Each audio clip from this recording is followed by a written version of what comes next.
El escritor argentino Roberto Arlt nació en Buenos Aires el 26 de abril de 1900 y falleció en la misma ciudad el 26 de julio de 1942.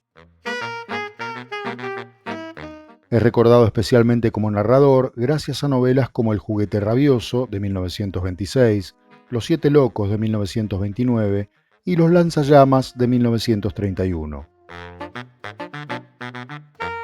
También como cronista en el diario porteño El Mundo, donde publicó sus famosas Aguafuertes, y como dramaturgo, habiendo estrenado en vida obras como 300 millones en 1932 y La isla desierta en 1937.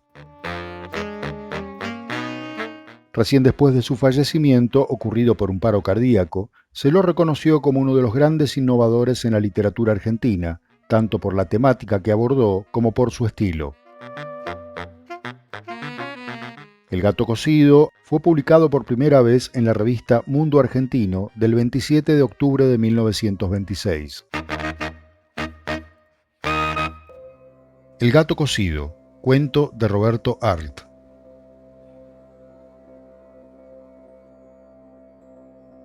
Me acuerdo. La vieja Pepa Mondelli vivía en el pueblo Las Perdices. Era tía de mis cuñados, los hijos de Alfonso Mondelli, el terrible don Alfonso, que azotaba a su mujer, María Palombi, en el salón de su negocio de ramos generales. Reventó, no puede decirse otra cosa, cierta noche en un altillo del caserón atestado de mercaderías, mientras en Italia la Palombi gastaba entre los sacamuelas de Terrabosa el dinero que don Alfonso enviaba para costear los estudios de los hijos. Los 7 Mondelli eran ahora oscuros, egoístas y enteles, a semejanza del muerto. Se contaba de este que una vez, frente a la estación del ferrocarril, con el mango del látigo le saltó a golpes los ojos a un caballo que no podía arrancar de los baches el carro demasiado cargado.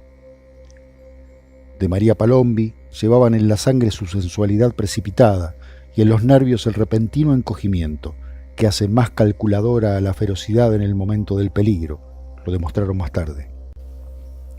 Ya la María Palombi había hecho morir de miedo y a fuerza de penurias a su padre en un granero, y los hijos de la tía Pepa fueron una noche al cementerio, violaron el rústico panteón y le robaron al muerto su chaleco. En el chaleco había un reloj de oro. Yo viví un tiempo entre esta gente. Todos sus gestos transparentaban brutalidad, a pesar de ser suaves. Jamás vi pupilas grises tan inmóviles y muertas. Tenían el labio inferior ligeramente colgante y cuando sonreían, sus rostros adquirían una expresión de sufrimiento que se diría exasperada por cierta convulsión interior. Circulaban como fantasmas entre ellos. Me acuerdo. Entonces yo había perdido mucho dinero. Merodeaba por las calles de tierra del Pueblo Rojo sin saber qué destino darle a mi vida. Una lluvia de polvo amarillo me envolvía en sus torbellinos. El sol centelleaba terriblemente en lo alto y en la huella del camino torcido oía rechinar las enormes ruedas de un carro cargado de muchas grandes bolsas de maíz. Me refugiaba en la farmacia de Egidio Palombi. En el laboratorio, encalado, Egidio trituraba sales en un mortero o con una espátula en un mármol frotaba un compuesto.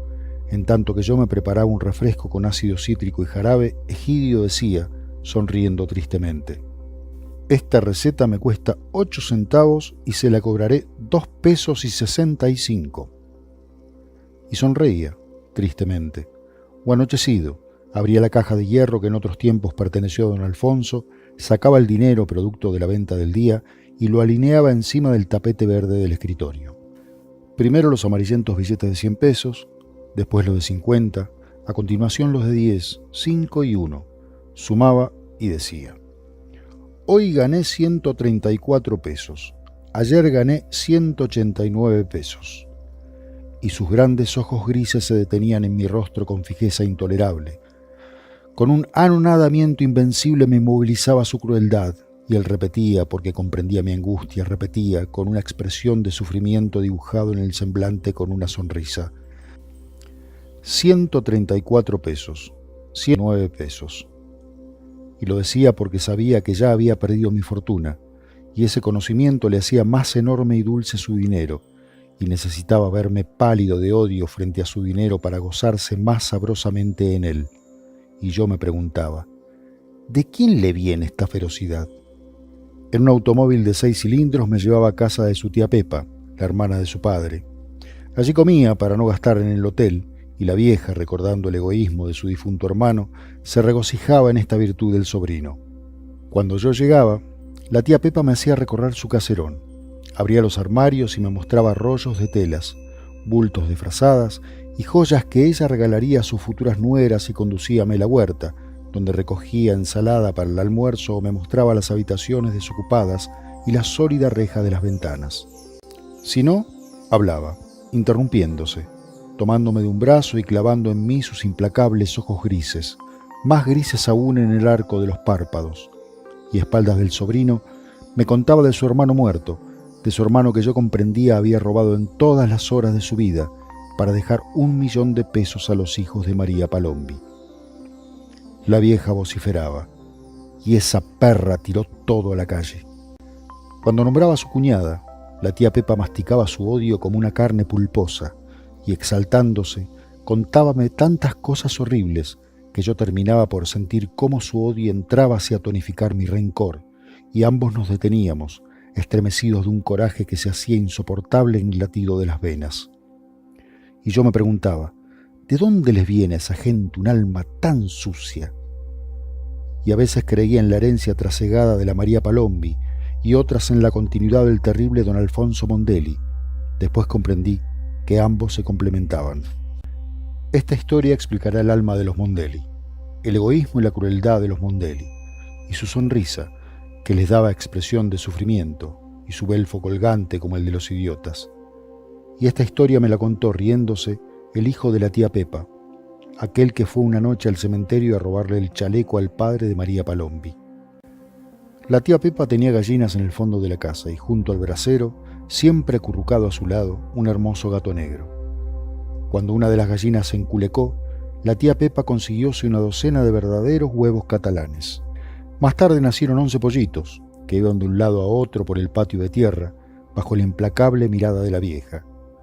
Vigilándoles, el gato negro se regodeaba, enarcando el lomo y convirtiendo sus pupilas redondas en oblicuas rayas de oro macizo. Una mañana devoró un pollo y estropeó a otro de un zarpazo. Cuando la tía Pepa recogió del suelo la gallinita muerta, el gato, soleándose en la cresta del muro, malhumorado, la espiaba con el vértice de sus ojos. Doña Pepa no gritó. Súbitamente amontonó en ella tanta ira que, desesperada, fue a sentarse junto al brasero. Al mediodía el gato entró al comedor. Se deslizó prudentemente, atisbando el ojo gris de la patrona, y deteniéndose a los pies de la mesa maulló dolorosamente. La tía Pepa le arrojó un pedazo de carne asada. Después que los muchachos salieron, la vieja tomó una lata vacía en cuya tapa circular hizo varios agujeros y la llenó hasta la mitad de agua. Preparó también cierto alambre, de esos que se utilizan para atar los fardos de pasto, y llamó al gato con voz meliflua. Este se deslizó como a mediodía, prudente, desconfiado. La tía Pepa insistía, llamándole despacio, golpeándose un muslo con la palma de la mano. El gato maulló, quejándose de un desvío, luego acercóse y frotó su pelaje en la saya de la vieja. Bruscamente lo metió en el tacho. Con los alambres ató la tapa, echó más carbón en el brasero, colocó la lata encima y tomando la pantalla suavemente, movió el aire para avivar el fuego. Y sentada allí, la tía Pepa pasó la tarde escuchando los gritos del gato que se cocía vivo.